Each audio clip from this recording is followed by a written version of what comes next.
everyone, welcome to yet another interesting session of Quest for Literature. We are going to see a short analysis of the poem Mr. Man by Kevin Gilbert. Before getting into the session, if you are not yet subscribed to my channel, do subscribe as well as click on the bell icon and enable all options so that you will be notified whenever I upload a new video. The poem Mr. Man was written by Kevin Gilbert.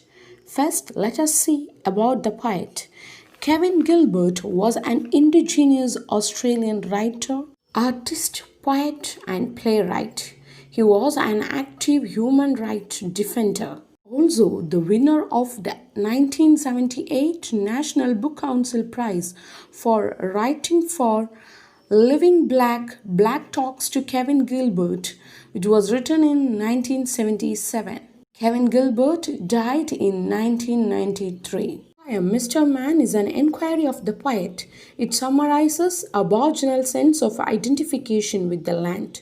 It shows about the Aboriginal spirituality connected with the dream time and also about the Aboriginal way of seeing the universe. The poem is written as a response to Judge Fernell's incomprehension of the affinity of the Aboriginal and his tribal land. The poem Mr. Man is highly philosophical. I will try my level best to simplify and make you understand. If you have any doubt, don't worry to comment it down in the comment box. Title Mr. Man represents the white settlers of Australia. As the term Mr. Man repeats 5 times in this particular poem, it gives a sarcastic touch to the poem. First stanza of the poem goes like this. Mr. Man, have you stood on this rock? Have you come close to this ghost gum tree? Have you stood on green fingers of grass and felt deep their life surge like me? The first stanza of the poet reveals the connection of the Aborigines with the nature. As the poem is written in the form of an inquiry, narrator of the poem that you can consider as an aborigine, that concerned person is asking to the whites, have you stood on this rock? Have you come close to this ghost gum tree? Have you stood on green fingers of grass? Altogether, you can say that the narrator or the aborigine is asking to the white, have you ever lived close with the nature? When we take the last 2 lines of the first stanza, that are, have you stood on the green fingers of grass and felt deep their life surge like me? The narrator is comparing himself to green fingers of grass. That denotes how close the Aborigines live with the nature. As the white people walks on their boots over these green fingers of grass, they actually destroy its life. Same as that, this Aboriginal person is saying, you destroy my life too. Surge means a sudden downward movement. The Aborigines always live with the nature.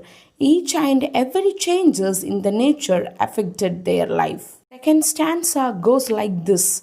Mr. Man, have you entered the caves and greeted your auntons there? Have they given directions to go? God like through life's pathway like me. Caves plays a very significant role in the life of the Aboriginal people. As you all know that the Aborigines are artists.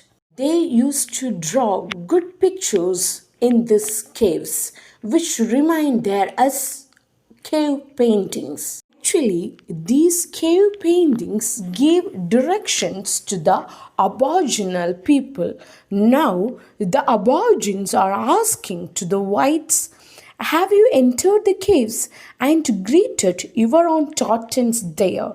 Totems means the symbols which were given by nature. Through those 2 lines, the poet is trying to reveal that the Aborigines are greeted by their totems there. I hope you all believe that God gives directions in our life, isn't it?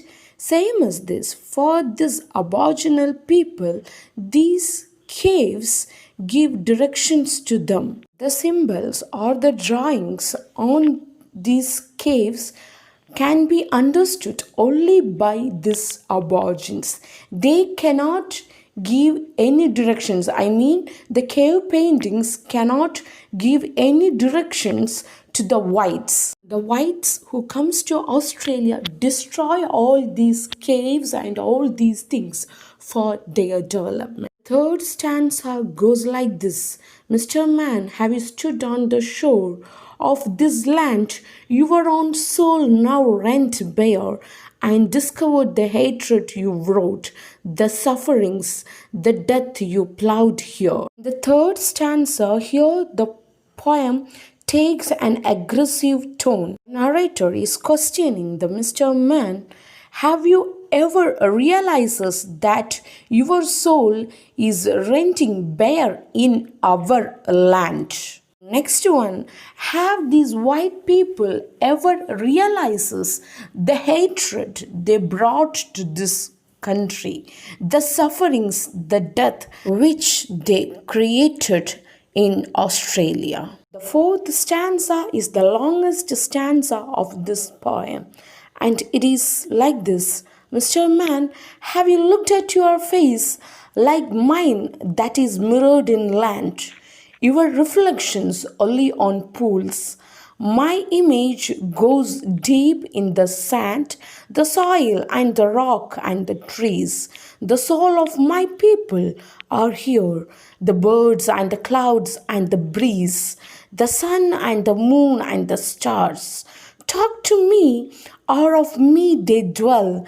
Inside me they each are a part. Of me they live in my heart. All things are created by God. Are in me this whole universe. Are of me we speak and we cry. We talk and we dance and we sing.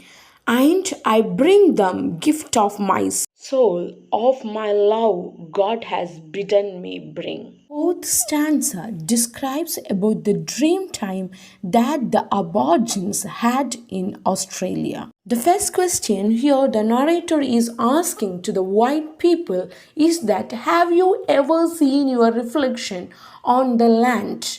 But me, the aborigine, I can see my face on the land, but you can see your reflections only on the pool.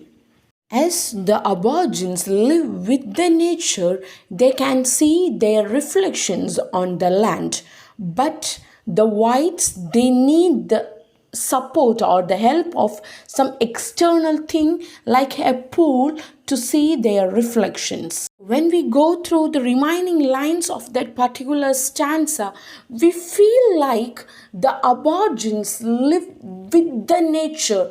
With the nature in the sense they feel as if even the sand, the soil, everything like the bird, the cloud, the breeze, the sun, moon, stars, everything has a life in them, and all these things talk to them also. They conveys a lot of ideas to these people. And the narrator is saying that all these things in the universe are a part of me and they all live in his heart. And the next line, that is, all things are created by God, which shows that they give equal importance to each and everything in this universe. We speak and we cry, we talk and we dance and we sing. This shows the whole universe share their emotions with the aborigines. The aborigines also considered all the things in this universe are given to him as gift by God. So they consider all these things as very precious. Now we will move on to the last stanza or the concluding stanza of this poem. Mr. Man, if perchance you do find the essence, the life force in land, all giving expression to self, to soul force, then you will understand the God's soul in all things around. This essence of life, then you live. Then indeed, Mr. Man, you do live. The last stanza of this poem can be considered as an advice given to the settler by the aborigines, as well as the aborigines are teaching them how to live in harmony with the nature, same as them. That the first thing that the settlers, the white people, have to do is they have to find their own soul in this land. Then only they can experience that all the things around them are giving expression to themselves. Then the whites can also start talking to the nature. When the settlers, the white people, start experiencing God's soul in each and everything surrounding them, they can also experience the essence of life which the aborigines live during dream time. Thus, the poem gives a very clear-cut idea how the aborigines live close with the nature during their dream time. Thank you all for listening.